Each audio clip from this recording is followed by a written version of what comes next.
Innal hamdalillah nahmaduhu wa nasta'inuhu wa nastaghfiruhu wa nastahdihi wa na'udzu billahi min shururi anfusina wa min sayyiati a'malina. Man yahdihillahu fala mudilla lahu wa man yudlil fala hadiyalah. Wa asyhadu anna sayyidana Muhammadan 'abduhu wa rasuluhu la nabiyya ba'dah. Allahumma salli wa sallim ala sayyidina Muhammadin wa ala alihi wa sahbihi ajma'in. Faya ayyuhal muslimuna ittaqullaha wa ati'u. Jamaah rahimakumullah, marilah kita meningkatkan ketakwaan kita kepada Allah. Takut kita akan azabnya, takut kita akan larangannya, takut kita akan siksa kuburnya, takut kita akan siksa nerakanya. Karena dengan rasa takut yang terperam dalam dada, maka Allah akan menjanjikan banyak hal kepada kita, yang diantaranya wa may yattaqillaha yaj'al lahu makhraja wa yarzuqhu min haitsu la yahtasib. Barang siapa dia bertakwa kepada Allah, Allah akan memberinya jalan kemudahan serta diberikannya rizki yang tidak terkira-kira. Jamaah rahimakumullah, beberapa hari yang akan datang kita menghadapi pesta pemilu, yaitu pilkada serentak seluruh Indonesia. Tepatnya pada tanggal 27 November 2024 atau pada hari Rabu nanti, di mana akan diadakan 545 daerah yang memilih calon wakil atau kepala daerahnya, yang terdiri dari 37 provinsi, 415 kabupaten serta 93 kabupaten kota. Jamaah rahimakumullah, bahwa dalam kesempatan itulah kita akan memilih pemimpin kita yang adil. Bukanlah pemimpin kita yang banyak membagikan uang kepada masyarakat, tidak. Tapi karena keadilan itulah yang akan mendasari pemilihan kita nanti. Kemudian pertanyaannya, bagaimanakah keadilan yang sesungguhnya? Pertama, keadilan adalah seorang pemimpin atau calon pemimpin yang menghindarkan dirinya dari sikap diskriminatif. Kedua adalah memiliki integritas tinggi dan jujur. Kemudian ketiga adalah keputusan yang diambilnya adalah berdasarkan kebenaran, bukan berdasarkan kelompoknya masing-masing atau berdasarkan keluarganya, atau jangan-jangan kepentingannya pribadi. Yang berikutnya adalah pemimpin yang adil adalah yang mau mendengarkan kritik dari orang lain. Selanjutnya adalah pemimpin yang adil adalah yang mensejahterakan rakyatnya. Kemudian yang terakhir adalah berani mengambil atau menegakkan hukum tanpa pandang bulu. Inilah kriteria pemimpin yang akan kita pilih, jamaah.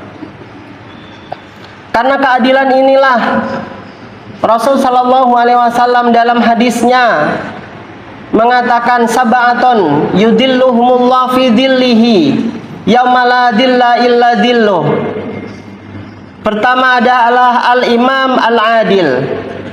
Ada 7 golongan, kata Rasul, yang akan mendapatkan naungan di hari tidak ada naungan ketika waktu itu, yaitu yaumul mahsyar, hari di mana dikumpulkannya seluruh manusia seluruh dunia di tempat yang sama. Itulah Allah meletakkan matahari hanya di atas sejengkal di atas kepala para manusia seluruh dunia.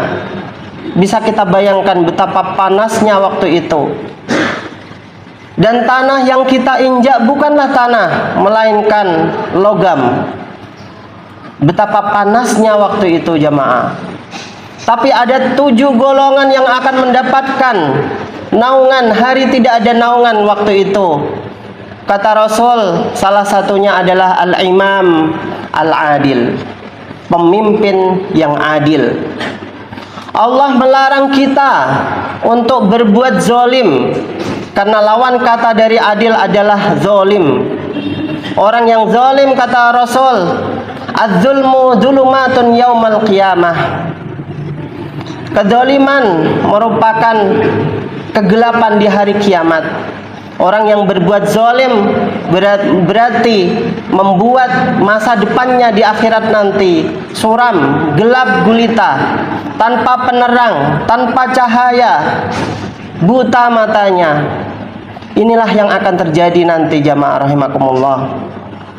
Maka dalam hadisnya yang lain Rasul juga mengatakan, ya ibadi, hadis qudsi, ya ibadi inni haramtu zulma ala nafsi.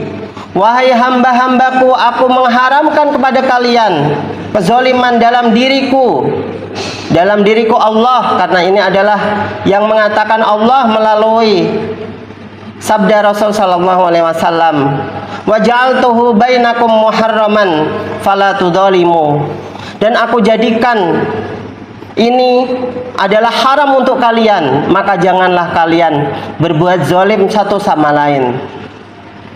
Lalu siapakah yang sesungguhnya pemimpin dalam konteks yang lebih luas lagi, jamaah? Kita semuanya merupakan pemimpin. Kullukum ra'in, kata Rasul. Setiap kalian merupakan pemimpin. Wa kullukum mas'ulun an ra'iyatih. Setiap kalian akan mempertanggungjawabkan apa yang kalian pimpin.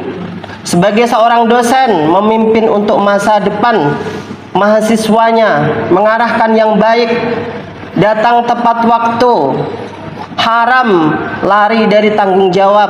Bila ada yang mau WA, maka langsung harus dibalas, tidak boleh ditunda-tunda. Sebagai mahasiswa pun demikian, kewajiban kalian sebagai mahasiswa adalah belajar dengan baik, mengerjakan tugas yang dibebankan oleh dosen, dan tepat waktu pula pengerjaannya. Inilah kewajiban teman-teman semuanya sebagai seorang mahasiswa. Sebagai tenaga kependidikan pun demikian. Semua kita dari pendidikan, tenaga kependidikan merupakan khodim untuk mahasiswa-mahasiswa, pelayan bagi seluruh mahasiswa dan dosen. Inilah kewajiban kita semuanya, jamaah. Sehingga ketika kita memberikan kewajiban kita atau menunaikan kewajiban kita, kita dianggap sebagai orang yang adil. Dan jika kita lari dari tanggung jawab ini, kita merupakan orang yang zalim, yang diancam oleh Allah, az-zulmu zulumatun yaumal qiyamah. Zalim merupakan kegelapan di hari kiamat. Jamaah rahimakumullah, Rasul merupakan seorang yang paling adil di dunia ini. Bahkan jika anaknya mencuri, dalam sebuah sabdanya dikatakan, lau anna Fatimah binti Muhammad saraqat laqata'tu yadaha. Jika memang Fatimah binti Muhammad, anakku sendiri, mencuri dia, maka aku akan potong tangannya. Tanpa pandang bulu apakah dia saudara kita, ataukah teman kerja kita, ataukah siapapun, maka wajib kita melaksanakan kewajiban dengan baik. Salah satu di antara sahabat-sahabat yang berhasil dididik oleh Rasul sallallahu alaihi wasallam menjadi seorang pemimpin yang adil adalah Umar bin Al-Khattab, khalifah yang kedua.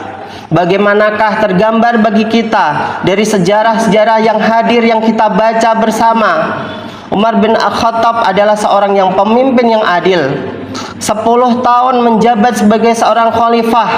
Keadilan itu dapat diceritakan dalam berbagai buku sejarah yang ada. Pernah suatu ketika Umar bin Al-Khattab dilapori oleh seorang Kristen Koptik atau Qibti yang dari Mesir. Lapor dia bahwa aku, wahai Amirul Mukminin, telah dicambuk oleh anak gubernur Mesir, Amr bin As. Anaknya ini mempunyai kuda, yang kudanya larinya kencang, sementara aku mempunyai kuda yang lebih kencang daripada kudanya. Karena kudaku lebih kencang inilah aku kemudian dicambuk olehnya. Maka aku meminta padamu, wahai Amirul Mukminin, engkau khalifah yang adil, cambuklah dia. Aku minta keadilanmu, dihadirkanlah Amr bin As, gubernur Mesir yang juga seorang sahabat, bersama anaknya untuk dikisos, yaitu dicambuk karena dia telah mencambuk orang lain meskipun dia adalah seorang Kristen Koptik. Ini salah satu keadilan yang ditegakkan oleh Amirul Mukminin Umar bin Al-Khattab. Yang kedua adalah pernah suatu malam, karena setiap malam Amirul Mukminin pasti akan keliling kota Madinah, dan di situ ditemukan pada suatu malam seorang anak kecil yang nangis di dalam tenda. Karena Arab Badui ketika waktu itu hidupnya adalah nomaden, adalah bertenda-tenda dan kemudian pindah-pindah dan lain sebagainya. Jamaah rahimakumullah, malam itu ditemukannya anak kecil yang nangis panjang malam, dan beliau kemudian mengingatkan pada ibunya, wahai fulanah, apa yang engkau lakukan kepada anakmu? Kenapa anakmu nangis panjang malam? Kemudian diceritakannya, wahai fulan, ini adalah karena Umar bin Al-Khattab sebagai seorang khalifah tidak mengetahui kelaparanku, maka aku akan menuntutnya di hadapan Allah nanti di hari kiamat. Mendengar itulah Amirul Mukminin Umar bin Al-Khattab terkejut dan langsung mengambil dari Baitul Mal satu karung gandum dan dipikulnya sendiri. Sementara ajudannya mengatakan, wahai Amirul Mukminin, biarlah aku yang memikulnya. Lalu apa yang dikatakan Amirul Mukminin? Apakah engkau mampu memikul tanggung jawabku di hadapan Allah nanti di hari kiamat? Tidak, wahai Amirul Mukminin. Akulah Umar, akulah Amirul Mukminin di sini, maka akulah yang akan membawanya. Dibawa sendiri satu karung itu, jamaah. Kemudian diletakkannya di depan tenda dan dimasaknya sendiri, disuapinya anak kecil tersebut yang nangis, jamaah. Inilah keadilan yang sangat luar biasa.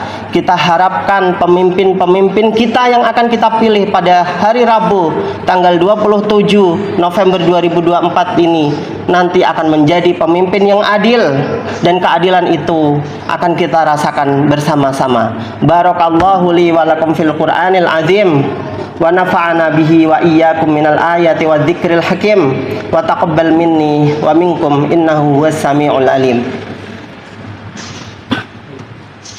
Allahumma shalli wa sallim wa barik wa barik